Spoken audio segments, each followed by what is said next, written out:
নমস্কার বন্ধুরা, আশা করি সবাই খুব ভালো আছেন। স্বাগত লিপিকথায়। আজ শোনাবো শুভ মানস ঘোষ রচিত গল্প ৫ ভূতের কাণ্ড। গল্প পাঠ ভালো লাগলে দয়া করে গল্পের শেষে একটি লাইক দিতে ভুলবেন না। আর যে সকল শ্রোতা বন্ধুরা এখনও চ্যানেলটিকে সাবস্ক্রাইব করেননি, গল্প পাঠ ভালো লেগে থাকলে দয়া করে চ্যানেলটি সাবস্ক্রাইব করে নেবেন। শুরু করছি গল্প ৫ ভূতের কাণ্ড।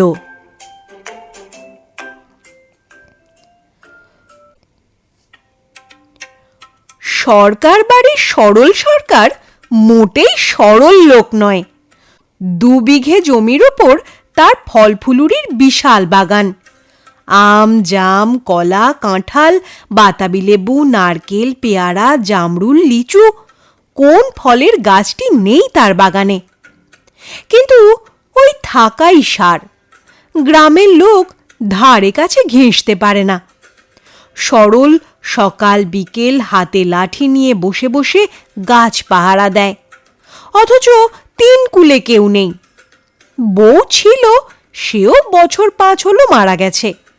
গ্রামের লোক বলে বদমাস বুড়োর হাত থেকে মরে বেঁচেছে। রাতে সুবিধে দেখে একবার গ্রামের পদা তার বাগানে হানা দিয়েছিল। পদা জন্মজুর, কাজ থাকলে তার হাঁড়ি চড়ে, নইলে পেটে হাত দিয়ে পড়ে থাকে। তখন গরমের সময়, গাছে আম পেকেছে, জিভে জল আনা ভালো জাতের হিমসাগর। ২ দিন উপোস দিয়ে মরিয়া হয়ে পদা সরলের বাগানের পাঁচিল টপকে দিল ঝাঁপ নিচে। ব্যাস, টপাস করে ঘুম ভেঙে গেল সরলের।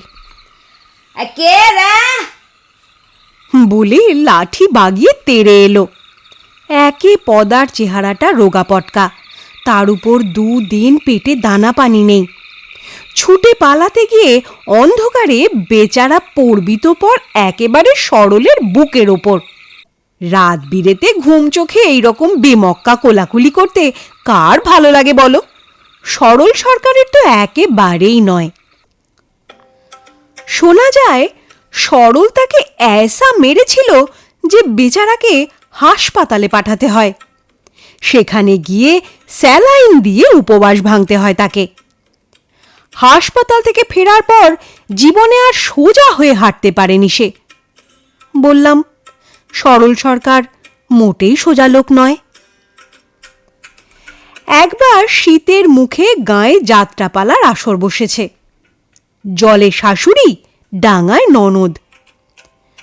কলকাতার নামকরা ফিল্ম স্টার বাতাসিনী দেবী নায়িকা। গাঁয়ের লোকজন ভেঙে পড়েছে।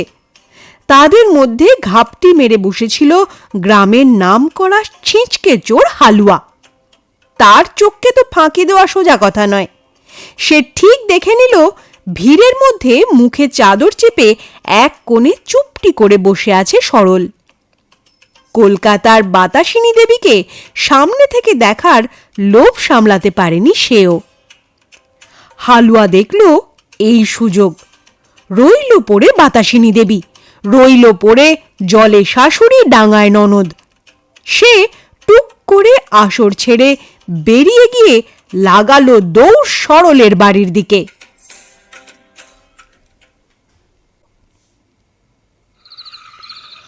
আমজামের মৌসুম নয় তো কি হয়েছে, কাঁদি কাঁদি কলা আর ডাব তো আছে সরলের গাছের। আজ কিছুই পড়ে থাকতে দেবে না, সব ফাঁকা করে ছাড়বে সে। হালুয়া পাঁচিলটি টপকে ঢুকে পড়ল সরলের বাগানে। চারপাশে ঘুটঘুটে অন্ধকার, চোখে কানে কিচ্ছু দেখা যাচ্ছে না। কোনটা আম গাছ, কোনটা ডাব গাছ, আর কোনটাই বা সিঙ্গাপুরি কলার গাছ ঠাউর হচ্ছিল না। হাতড়ে হাতড়ে একটাই তো উঠে পড়ল হালুয়া।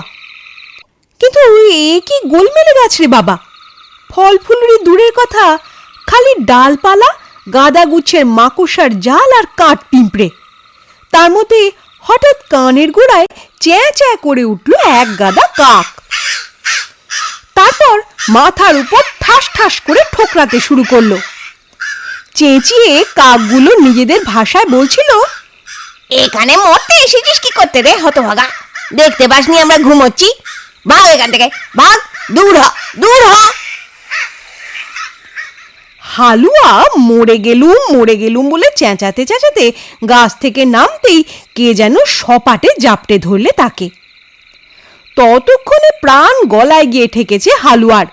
কোনো রকমে সে বললে, কে কে সরল জেঠু? মক্ষম ধরেছ বাবা, একেবারে 5-এ 5 বলে সরল হালুয়ার কানে মোচড় দিতে শুরু করলো। তুই চলিস ডালে ডালে, আমি চলি পাতায় পাতায়।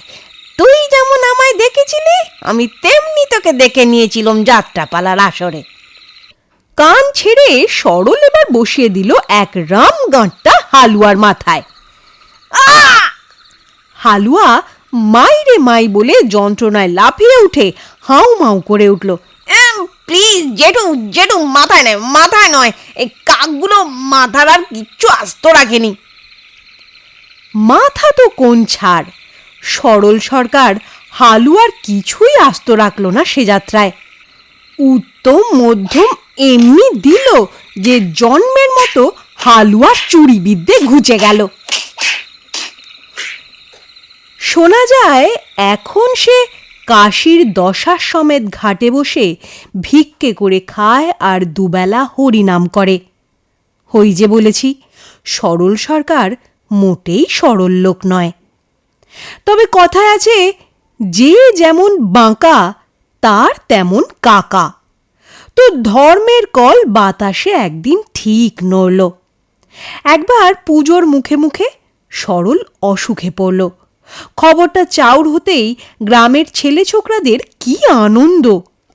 শহরের পাইকারদের কাছে আর গাছের ফল বেচতে হচ্ছে না সরলকে, এবার থেকে সব তাদেরই ভোগে লাগবে। অনেক ভুগিয়েছ তুমি সরকারের পো। বাছা বাছা 4টি ছেলে একদিন রাতে কোমর বেঁধে তৈরি হলো। সরলের গাছের ডাব দিয়ে শুরু করবে তারা, তারপর খেপে খেপে অন্য গাছ। বিছানা থেকে তো আর নড়তে হচ্ছে না সরলকে, চেয়ে চেয়ে দেখবে আর মাথার চুল ছিঁড়বে। কিন্তু তাদের হিসেবে ছোট্ট একটা ভুল ছিল। যা হোক, গাছ থেকে ডাব পাড়ার জন্য এক্সপার্ট লোক চাই।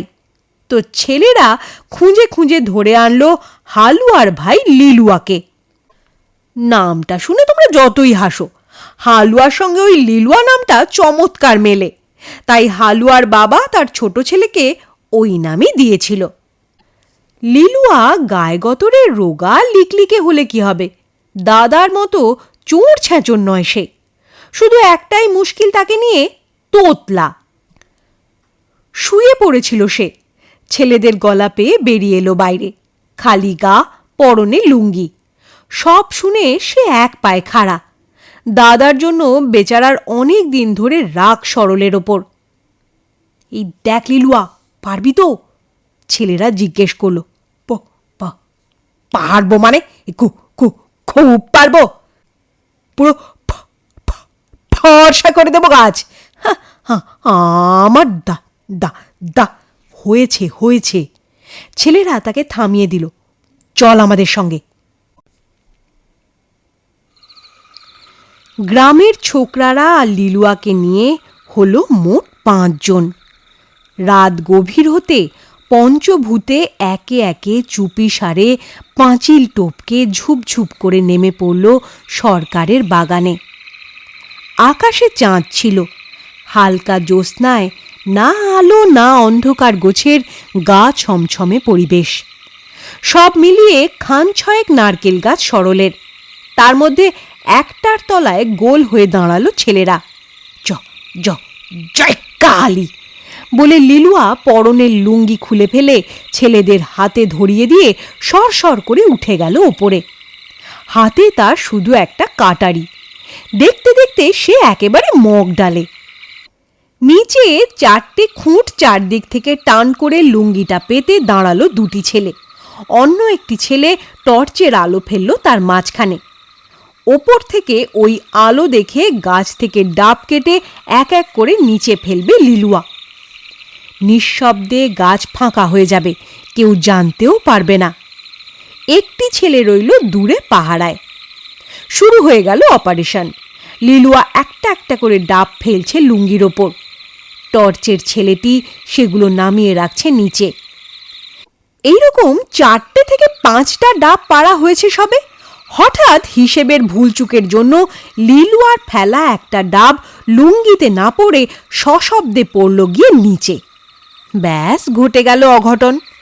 ঘরের ভেতরে সরল সরকারের ঘুম ভেঙে গেল। ঘুম চোখে তার মনে হলো গাছ থেকে ডাব পড়েছে।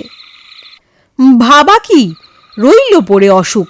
যাই নিয়ে আসি ডাবটা, এই ভেবে বিছানা থেকে নেমে দরজা খুলে সে বেরিয়ে এলো বাইরে। তাকে বেরোতে দেখে চোখের পলকে লুঙ্গি টুঙ্গি ফেলে পাঁচিল টপকে ছেলে 4টি ভ্যানিশ। সরল গাছের তলায় ডাব খুঁজতে লাগলো। ওদিকে তখন ওপরে কাজ বন্ধ হয়ে গেছে লিলুয়ার। নিচেও আলো নেই, লুঙ্গিও নেই। ব্যাপারটা কি হলো বুঝতে না পেরে সে নামতে শুরু করেছে গাছ থেকে। চাপা স্বরে সে বলছিল, কি কি কি হলো? কোথায় গেলি রে তোরা? সরল চমকে উঠল। তারপর সোজা হয়ে গাছের দিকে চেয়ে তার হাড় হিম হয়ে গেল। অবিকল ভূতের মতো কাঠি কাঠি চেহারার একটা লোক ধূপ করে গাছ থেকে নেমে এলো। তারপর ল্যাকপ্যাক করতে করতে তার দিকে এগিয়ে এসে বলে উঠল, কি রে, কি হলো রে তোদের? বলবি তো? হা হা হা করে কি দেখছিস? একে অসুখে ভোগা শরীর, চোখ শটান কপালে উঠে গেল সরকারের। এ ভূত ছাড়া কিছু হতেই পারে না।